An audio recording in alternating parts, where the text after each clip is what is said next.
وہ چونکہ اب بہت لوگوں تک نہیں پہنچا، تو حالانکہ وہ ساری دنیا میں موجود ہے اور لوگوں کو معلوم ہے، تو اس کو دہرانے کی ذرا سی ضرورت ہے کہ وہ ایویڈنس ہے کیا۔ دیکھیں، اس میں سب سے بڑی بات یہ ہے کہ زبان سیکھنا اور زبان میں سیکھنا دو بالکل الگ الگ چیزیں ہیں۔ اگر میں کچھ والدین کو جا کے یہ کہوں کہ اگلے 20 سال میں دنیا کا سب سے طاقتور ملک چین ہو جائے گا اور چینی زبان کی اہمیت بہت زیادہ ہو جائے گی، وہاں شاید نوکریاں بھی ہوں، تو آپ اپنے بچوں کو چینی سکھا دیں، تو اس میں کوئی حرج نہیں ہے، بہت اچھی بات ہے، جتنی زبانیں سیکھ لیں اچھی بات ہے۔ لیکن میں اگر ان سے یہ کہوں کہ آپ اپنے بچے کو پہلی جماعت سے ہر چیز چینی میں سکھانی شروع کر دیں، حساب بھی، تاریخ بھی، سماجی علوم بھی، سائنس بھی، تو یہ ایک نہایت احمقانہ بات ہوگی، کیونکہ جس بچے نے کبھی اس کے ایکو سسٹم میں چینی کی کوئی آواز ہی نہیں آئی، وہ چینی میں باقی چیزیں کیسے سیکھے گا؟ اور جب وہ نہیں سیکھ سکے گا تو وہ کیا کرے گا کہ وہ ان کو زبانی یاد کرنا شروع کر دے گا۔ تو اب آپ کو سوچنا یہ ہے کہ چینی میں اور انگریزی میں فرق کیا ہے۔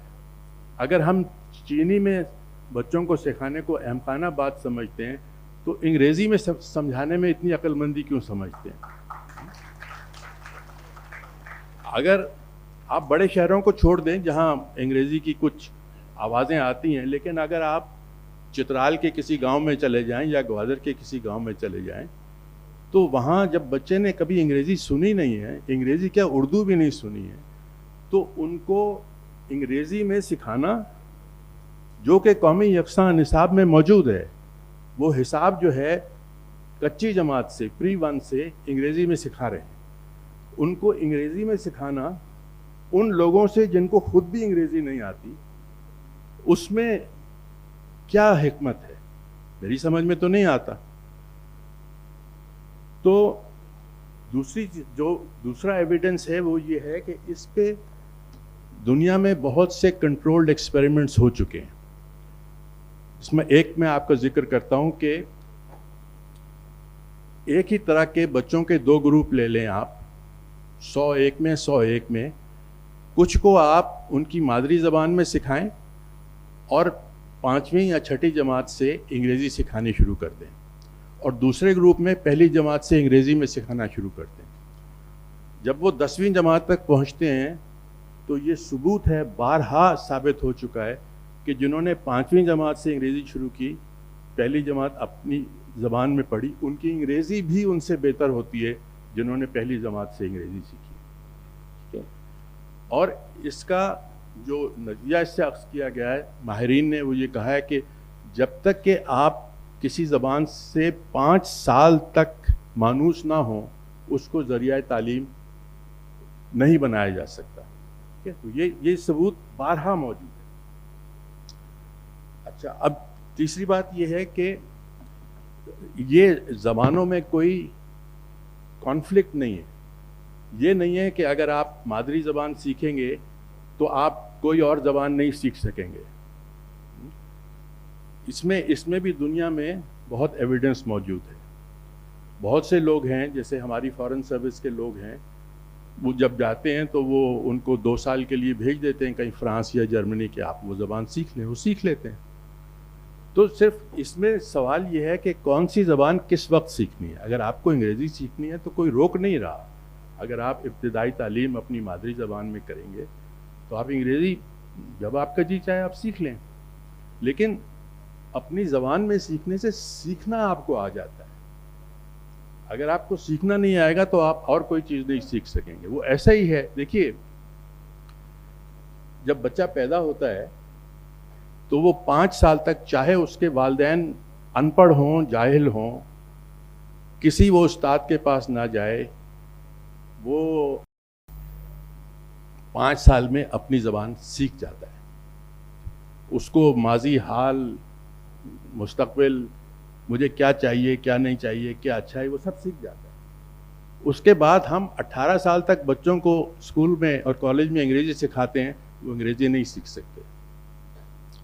تو کچھ کچھ مسئلہ تو ہے نا, کچھ سائنٹیفک مسئلہ تو ہے. ہم یا تو غلط سکھا رہے ہیں, یا ہم نے 5 سال ان کے دماغ اتنے کن کر دیے ہیں, ان کو یاد کرنے کی عادت ڈال دی ہے کہ وہ اب کچھ نہیں سیکھ سکتے. ٹھیک ہے, تو یہ بھی ثبوت موجود ہے. پھر یہ ریسرچ بہت زیادہ یورپین یونین میں ہوئی تھی, کیونکہ یورپین یونین میں 18 20 25 جتنے بھی ملک ہیں, ہر ملک کی اپنی زبان ہے. ہر ملک میں مزید چھوٹی زبانیں ہیں, جیسے اسپین میں باسک ہے, کاٹلان ہے. تو وہاں یہ ریسرچ بہت ہوئی کہ بچوں کو کس زبان میں سکھانا چاہیے. تو بہت تحقیق کے بعد انہوں نے ایک فارمولا نکالا جس کو اب یورپین یونین نے اڈیپٹ کر لیا ہے, جس کو وہ کہتے ہیں مدر ٹنگ +2. آپ شروع اپنی مدر ٹنگ سے کریں. اگر آپ باسک ہیں تو باسک زبان سے کریں. 5 سال کی عمر سے, 5 سال کی 5ویں جماعت سے پھر آپ کی جو قومی زبان ہے, اسپینش ہے جیسے, وہ سیکھیں. اور 8ویں جماعت سے پھر بچوں کو یہ اختیار دے دیا گیا ہے کہ تیسری زبان آپ وہ سیکھیں جو آپ سیکھنا چاہتے ہیں. ہم زبردستی نہیں کر رہے ہیں کہ آپ انگریزی سیکھیں یا فرینچ سیکھیں. تو یہ بھی موجود ہے. اور سب سے بڑا ثبوت جو ہے وہ یہ ہے کہ نارتھ امریکہ میں, امریکہ اور کینیڈا میں جو وہاں کے نیٹو باشندے تھے, وہ ان کے بہت سے قبیلے تھے, وہ اپنی زبانیں بولتے تھے. تو جب یہ سفید فام لوگوں نے وہاں حکومت کی تو انہوں نے اپنی زبان میں سیکھنا کو ممنوع کر دیا. انہوں نے کہا آپ سب لوگ کی تعلیم انگریزی میں ہوگی.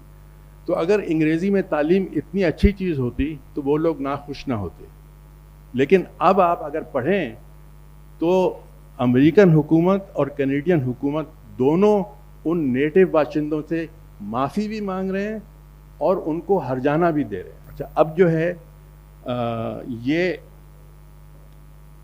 میں اس پہ آتا ہوں کہ یہ جو ثبوت موجود ہے ہم اسے کیوں ریجیکٹ کر رہے ہیں پاکستان میں. ہم اس کو ریجیکٹ اس لیے کر رہے ہیں, ہمیں یہ کہا جاتا ہے کہ اگر ہم انگریزی نہیں پڑھیں گے تو ہم پیچھے رہ جائیں گے, یا یہ کہ والدین جو ہیں وہ بچوں کو انگریزی میں پڑھانا چاہتے ہیں, یا یہ کہ اس سارے علم کو ترجمہ کرنا بہت مشکل ہے.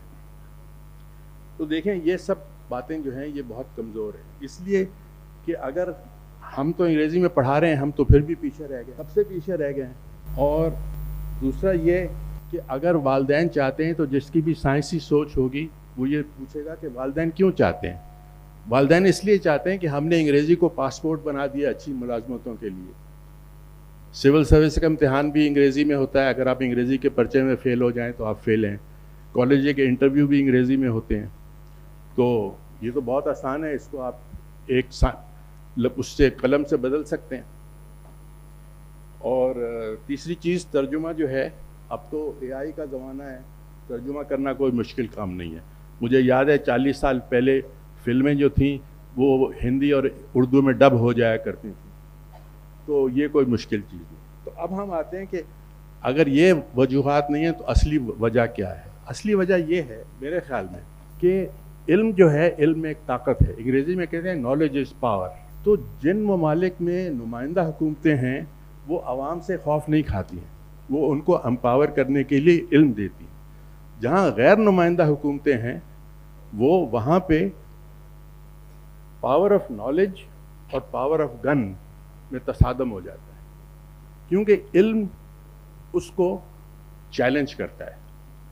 اس لیے آپ کو وہاں پہ ان دونوں میں کلیش نظر آتا ہے. میں آپ کو ایک مثال دیتا ہوں, امریکہ کی مثال دیتا ہوں کہ وہاں کی جو جنوبی ریاستیں تھیں جہاں سلیو اکانومی تھی, وہاں پہ کچھ لوگ سفید فام ان کے پاس علم تھا اور باقی ان کی لیبر تھی جو سلیو لیبر تھی. تو اگر تو تعلیم دینا, علم دینا اچھی بات ہے تو وہ ان کو علم دیتے کہ ان کی پروڈکٹیوٹی بڑھ جائے, وہ زیادہ پروڈیوس کر سکیں.